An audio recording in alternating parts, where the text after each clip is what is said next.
ওয়ালা ইয়াজালুল বালাউল আবদ, এটা হচ্ছে মূল বিষয়। রাসূল সাল্লাল্লাহু আলাইহি ওয়াসাল্লাম বলছেন ওয়ালা ইয়াজালুল বালাউ বিল আবদ হাত্তা ইয়ামশি ফিল আরদি মা লাহু খাতিয়াতুন। আজকের খুতবার মধ্যে এই কথাটা আপনার এখানে থাকা উচিত। নেক্সট টাইম কখন আপনি ভুলবেন না যে আল্লাহ কি বলেছে এখানে।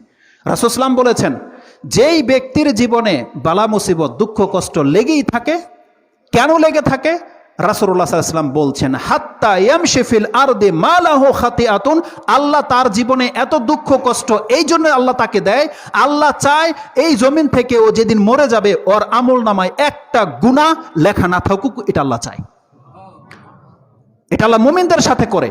আল্লাহ বলছেন আমি মুমিনদেরকে আমার উপরে ঈমান আনার পরে ধর্মকর্ম করছে, তারপরে ওকে আমি কেন বিপদ আপদ দেই, ওর কেন সন্তান মরে গেছে, ওর কেন অ্যাক্সিডেন্ট হয়ে গেল, ওর ব্যবসায় কেন লস লেগে গেল, ওর ফসল কেন জ্বলে গেল, ডুবে গেল, আল্লাহ বলছেন আমি চাই যে ও আমার সাথে এমন অবস্থায় সাক্ষাৎ করুক যে ও হবে নিষ্পাপ, ওর একটা আমল নামার মধ্যে একটা পাপ বাকি থাকুক, এটা আমি আল্লাহ চাই না।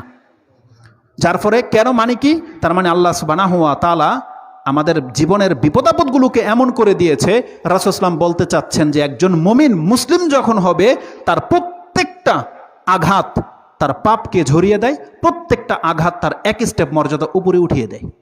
এটা হচ্ছে ইসলাম। তো এই হাদিসের মধ্যে যেটা আছে যে আসাদুন নাসি বালাআন আল আম্বিয়া সুম্মাল আমসাল ফাল আমসাল, মর্যাদায় যে যত বেশি হবে তার বিপদ আপদ তত বেশি হবে, এটা আল্লাহ সুবহানাহু ওয়া তাআলার পক্ষ থেকে জানিয়ে দেওয়া হয়েছে।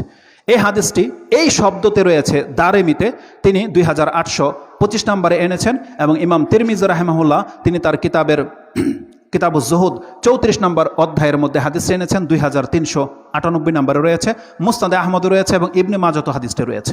হাদিসের সনদ সহিহ, বিদায় আমি আপনাকে কোট করলাম। তো এই হাদিসটিকে ইমাম বুখারী রাহিমাহুল্লাহ তিনি তার কিতাবে আনেননি, তবে প্রথম টুকরা দিয়ে তিনি একটা অধ্যায় কায়েম করেছেন। সেটা আপনি পাবেন 75 নম্বর অধ্যায় কিতাবুল মারাদ, তার 3 নম্বর পর্বটাই হচ্ছে এটা, যে তিনি বলছেন আল ইন্নাল বালা আসাদুল বালা আল আম্বিয়া সুম্মাল আমসাল ফাল আমসাল, একটা অধ্যায় তিনি কায়েম করেছেন এই টুকরা দিয়ে, যদিও এই হাদিসটাকে তিনি কোট করেননি।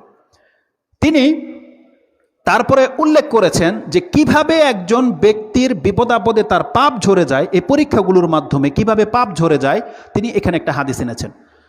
আব্দুল্লাহ ইবনে মাসউদ রাদিয়াল্লাহু তাআলা তিনি বলছেন দাখালতু আলা রাসূলিল্লাহি সাল্লাল্লাহু আলাইহি ওয়াসাল্লাম ওয়া হুয়া ইউআকুন, রাসূলুল্লাহ সাল্লাল্লাহু আলাইহি ওয়াসাল্লাম জ্বরে অত্যন্ত কাতর ছিলেন, তার এমন জ্বর হয়েছে, ইউআকুন মানে অত্যন্ত বেদনায় তিনি ভুগছেন।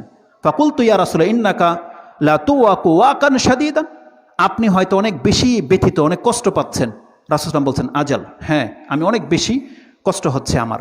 তিনি বলছেন কতটা কষ্ট হচ্ছে?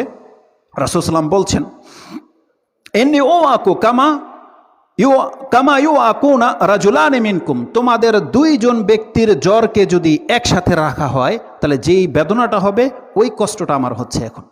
তার মানে 2 জন ব্যক্তির জ্বর আসলে যতটা সে বেদনা যতটা কষ্ট সে ফিল করবে, আমার একা আল্লাহ অতটা জ্বর অতটা বেদনা দিয়েছে। বলছে এমনটা কেন?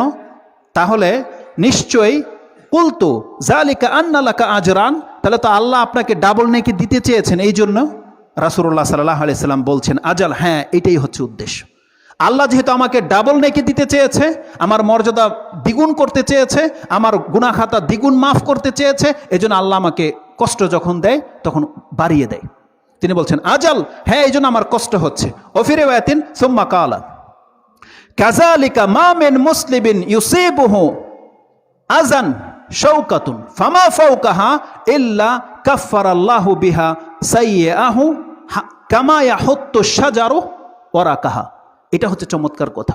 রাসূল সাল্লাল্লাহু আলাইহি ওয়াসাল্লাম বলছেন এই মর্যাদা শুধু আমার নয়, এই পৃথিবীতে যত মুমিন মুসলিম আছে কাযালিকা অনুরূপ আমার আজকে যেমন বেদনার কারণে আমার মর্যাদা উঁচু হচ্ছে এবং আমার গুনাহ খাতা মাফ হয়ে যাচ্ছে, ঠিক এমন মর্যাদা প্রত্যেকটা মুমিন মুসলিমের আল্লাহ কি করে, মা মিন মুসলিমিন ইউসিবুহু আযান শাওকাতুন ফামা ফাওকাহা, যদি তার গায়ে একটা কাঁটা লেগে যায়, ফামা ফাওকাহা বরং তার চেয়েও হালকা যদি কোনো খোঁচা তার গায়ে লেগে যায়, কাঁটার চেয়ে হালকা খোঁচা কি? মশার কামড়, তাই নয়? একটা মশার কামড় কাঁটার চেয়েও হালকা, কিন্তু ব্যথা অনুভব হয় কিনা মাঝে মাঝে? রাসূল সাল্লাল্লাহু আলাইহি ওয়াসাল্লাম বলছেন ফামা ফাওকাহা, একটা কাঁটার খোঁচার চেয়েও যদি হালকা কোনো খোঁচা তার গায়ে লেগে যায়, এটা কেন দেয় আল্লাহ সুবহানাহু ওয়া তাআলা? আল্লাহ সুবহানাহু ওয়া তাআলা তাকে এই জন্য দেয় ইল্লা কাফফারাল্লাহু বিহা সাইয়্যাতিহি, আল্লাহ এই খোঁচার মাধ্যমে তার পাপ, ওই মানের পাপকে আল্লাহ মাফ করে দিতে চায়। এক পর্যায়ে তার জীবনে যত বেশি এরকম বিপদ আপদ আসবে, তার রেজাল্ট কি? রাসূল সাল্লাল্লাহু আলাইহি ওয়াসাল্লাম বলছেন, কামা তাহুত্তু শাজারাতু ওয়ারাকাহা, একটা এই যে গ্রীষ্মকালীনে বা কখন গাছের পাতা ঝরে যায় সব, আপনারা দেখতে পান কিছু কিছু গাছ আছে সমস্ত পাতা ঝরে যায়, শুধু কাণ্ডটা দাঁড়িয়ে থাকে। রাসূল সাল্লাল্লাহু আলাইহি ওয়াসাল্লাম বলছেন, একটা গাছ থেকে যেমন পাতা ঝরে যায়, আল্লাহ মুমিন বান্দাদেরকে বিপদ আপদ দিয়ে এমন করে দেয়, এইভাবে প্রত্যেকটা পাতার মতো তার জীবনের সমস্ত গুনাহ ঝরে যায়। এইভাবে গিয়ে তিনি আল্লাহ সুবহানাহু ওয়া তাআলার সাথে সাক্ষাৎ করেন। এই হাদিসটা ইমাম বুখারী রাহিমাহুল্লাহ কোট করেছেন কিতাবুল মারাদ ৭৫ নম্বর অধ্যায়, হাদিস হচ্ছে 5648। এবং এই বর্মে আরেকটা হাদিস আমি আপনার কাছে কোট করি, এটাও খুব চমৎকার হাদিস, এটাও ইমাম তিরমিজি রাহিমাহুল্লাহ কোট করেছেন। ওটা বলেছিলাম 2898, এটা হচ্ছে 2896, দুইটা হাদিস আগে 34 নম্বর অধ্যায় গিয়ে আপনি পেয়ে যাবেন। এই হাদিসটি আনাস রাদিয়াল্লাহু তাআলা তিনি কোট করেছেন, কালা রাসূলুল্লাহ সাল্লাল্লাহু আলাইহি ওয়াসাল্লাম, ইন্না ইজামিল জাযাই মা ইজামিল বালা। জেনে নাও, যেই ব্যক্তি বেশি মর্যাদা পেতে চায় তাহলে তার বেশি বিপদের মধ্যে তার বেশি মর্যাদা রয়েছে। যার যত বেশি বড় বিপদ হবে, একটু আগেই বলেছি, এই বিপদ কারো ছোট কারো কম, কারো বেশি কারো একরকম হবে না। তার মানে যে আমার চেয়ে বেশি বিপদে আছেন, তাহলে আপনি এই হাদিসটা আজকে এখান থেকে নিয়ে যান, তাহলে আপনি জেনে নেন আমার চেয়ে আপনি বেশি মর্যাদাবান। আপনি যত বেশি বিপদে যার কাছ থেকে থাকবেন, আপনি ধর্মকর্ম করেন, আপনি মুসলিম, আপনি জেনে নেন আপনার মর্যাদা ওই ব্যক্তির চাইতে তত বেশি যার বিপদ আপনার চেয়ে কম। যার বিপদ যত বড়, আল্লাহ বলছেন তার মর্যাদা আমার কাছে তত বেশি। রাসূল সাল্লাল্লাহু আলাইহি ওয়াসাল্লাম বলছেন, ইন্না ইজামিল জাযা মা ইজামিল বালা। বড় বিপদের সাথে বড় নেকি রয়েছে, বড় বিপদের সাথে বড় মর্যাদা রয়েছে, এটা আল্লাহ রাসূল সাল্লাল্লাহু আলাইহি ওয়াসাল্লাম বলেছেন। তারপর তিনি বলছেন, ওয়া ইন্নাল্লাহা ইজা আহাব্বাল কওম, আল্লাহ যদি কোনো ব্যক্তিকে ভালোবাসে, কোনো জাতিকে ভালোবাসে, ইবতালাহুম, তাহলে আল্লাহ তাকে পরীক্ষা করে। এটা হচ্ছে আল্লাহর হিকমত। ওই যে আপনি যে প্রশ্ন করেন, আমি নামাজ রোজা পড়ে, আমি হালাল খাই, আমি সৎ, আমার কেন এত বিপদ আপদ, তাই না? এটার জবাব আপনাকে এই হাদিস থেকে নিয়ে যেতে হবে। আল্লাহর রাসূল সাল্লাল্লাহু আলাইহি সাল্লাম বলছেন, ইন্নাল্লাহা ইজা আহাব্বাল কওমা, আল্লাহ যখন কোনো ব্যক্তিকে ভালোবাসে, ইবতালাহুম, তাহলে আল্লাহ তাদেরকে পরীক্ষা করে, মানে আল্লাহ নিজে থেকে তাকে কষ্ট বিপদ আপদ দেয়। কেন? আল্লাহ তাকে পছন্দ করে তাই। এটা আগে বলেছে সে হাদিস। কেন আল্লাহ দেয়, কেন পছন্দ করে আপনাকে? আল্লাহ চায় আপনার জীবনে যে পাপগুলো হয়ে গেছে, আল্লাহ চায় যে কবরের শাস্তি দিয়ে আপনাকে আল্লাহ শাস্তি দেবে না। প্রত্যেকটা মানুষের শাস্তি কিন্তু তার পাপকে মাফ করার জন্য, তাই নয়? কবরের শাস্তি দিয়ে মুমিন পাক সাফ হবে, হাসরের মাঠের কঠিন মুহূর্ত দিয়ে মুমিন পাক সাফ হবে, জাহান্নামের আগুনে ডুবানোর পরও সে পাক সাফ হবে। এটা হচ্ছে সর্বশেষ স্টেপ। আল্লাহ সুবহানাহু ওয়া তাআলা এই দুনিয়াতে যাকে বিপদ আপদ দিতে চায়, কষ্ট দিতে চায়, এরা হলো সেই ব্যক্তি যাদের জীবনে পাপ হয়ে গেছে। আল্লাহ চায় ওরা কবরের শাস্তি থেকে মাফ হয়ে যাবে, আল্লাহ চায় ওদেরকে হাসরের আযাব থেকে মাফ করে দেব, আল্লাহ চায় ওকে আমি জাহান্নামে ফেলবো না। এই জন্য আল্লাহ সুবহানাহু ওয়া তাআলা দুনিয়াতে বিপদ আপদগুলো, লস লেগে যাওয়া, সন্তান মরে যাওয়া, বিভিন্ন যে কোনো ধরনের আচরণ, তার পাপকে মাফ করে দেওয়ার জন্য আল্লাহ ব্যবস্থা করেছে। এটা রাসূল সাল্লাল্লাহু আলাইহি ওয়াসাল্লাম বলেছেন, ইন্নাল্লাহা ইজা আহাব্বাল কওমা ইবতালাহুম। তারপর রাসূল সাল্লাল্লাহু আলাইহি ওয়াসাল্লাম বলছেন, ফামান রাদিয়া লাহু ফালাহু রিদা। যেই ব্যক্তি এই বিপদ আপদে থেকেও যদি আল্লাহর উপরে সন্তুষ্ট থাকে, আল্লাহর রাসূল বলছে আল্লাহর সন্তুষ্ট তার জন্য লাজিম হয়ে যাবে। ফামান রাদিয়া ফালাহু রিদা, যেই ব্যক্তি বিপদ আপদে থেকেও আল্লাহর উপরে সন্তুষ্ট, সেই ব্যক্তি আল্লাহর সন্তুষ্টি পেয়ে যাবে। রাসূল সাল্লাল্লাহু আলাইহি ওয়াসাল্লাম বলছেন, ওমান সাখিতা ফালাহু সাখাতু, আর যেই ব্যক্তি অসন্তুষ্ট হবে তার জন্য আল্লাহর অসন্তুষ্টি বর্তাবে, সে কোনোদিন আল্লাহকে সন্তুষ্টি পাবে না, আল্লাহ তার উপরে কখনো সন্তুষ্ট হবে না। তার মানে রাসূল সাল্লাম বলছেন এই গুণগুলো হচ্ছে একান্ত মুমিনদের, এটা কিন্তু কোনো কাফেরদের জন্য নয়। যেই ব্যক্তি মুমিন মুসলিম তাদের জন্য এই রেজাল্ট। কারণ রাসূল সাল্লাম বলেছেন, আজাবান লি আমরিল মুমিন ইন্নাল আমরুহু কুল্লুহু খায়রুন ওয়া লাইসা যাকা লি আহাদিন ইল্লা লিল মুমিন। রাসূল সাল্লাল্লাহু বলছেন, আমি একজন মুমিনের জীবনকে দেখে আশ্চর্যিত হই, এই মুমিনের মতন জীবন আল্লাহর কোনো ব্যক্তিকে দান করেনি। লাইসা যাকা লি আহাদিন ইল্লা লিল মুমিন, আল্লাহ বলছেন মুমিনের যে মর্যাদা পৃথিবীর কোনো ব্যক্তি এই মর্যাদার পাবে না। কেন? রাসূল সাল্লাল্লাহু বলেছেন, ইজা আসাবাতহু সাররাউ শাকারা ফাকানা খায়রাল্লাহ ওয়া ইজা আসাবাতহু দাররা সাবারা ফাকানা খায়রাল্লাহ।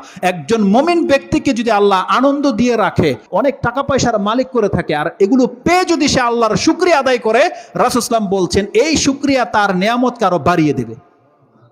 ওয়াইজা আসাবাতহু দাররা, আর সে যদি আল্লাহর ইবাদত করে কিন্তু কষ্টে থাকে, দুঃখে থাকে, অভাব থাকে, সে যদি সাবারা ধৈর্য ধারণ করতে পারে, ফাকানা খায়রাল্লাহ, তাহলে এগুলো তার জন্য কল্যাণ বয়ে আনবে। এতটা আশ্চর্যজনক।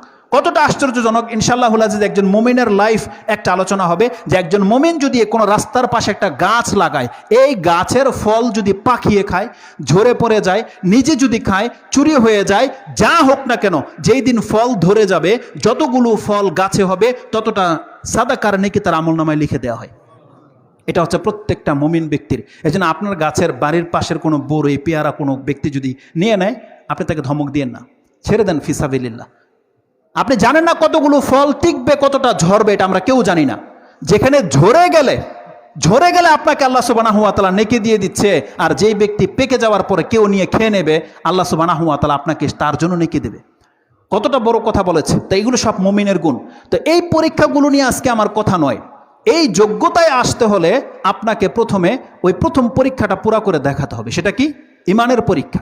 যেই ব্যক্তি প্রমাণ করতে পারবে আল্লাহর কাছে যে আল্লাহ আমি মুমিন, আমি মুসলিম, এটা যেই ব্যক্তি প্রমাণ করে দেখাতে পারবে, তার পুরো জীবনটা আল্লাহ এমন করে দেবে যেমন একটু আগে আপনাকে আমি বললাম। ইনশাআল্লাহ এই মর্মে তো বহু কথা আছে, এগুলো এক এক করে আপনাকে বলা হবে পরবর্তী খুতবাগুলোতে। তা আজকে চলে আসুন, আমি যেই পরীক্ষাটা নিয়ে আপনার কাছে এসেছি, যেই যোগ্যতা আপনি হাসিল করতে পারবেন যদি এই দ্বিতীয় পরীক্ষাটাকে আপনি পুরা করতে পারেন। সেটা কি? আল্লাহ সুবহানাহু ওয়া তাআলা বলছেন, বান্দা তুমি মুখে বললেই তো মুসলিম হয়ে যাবে না।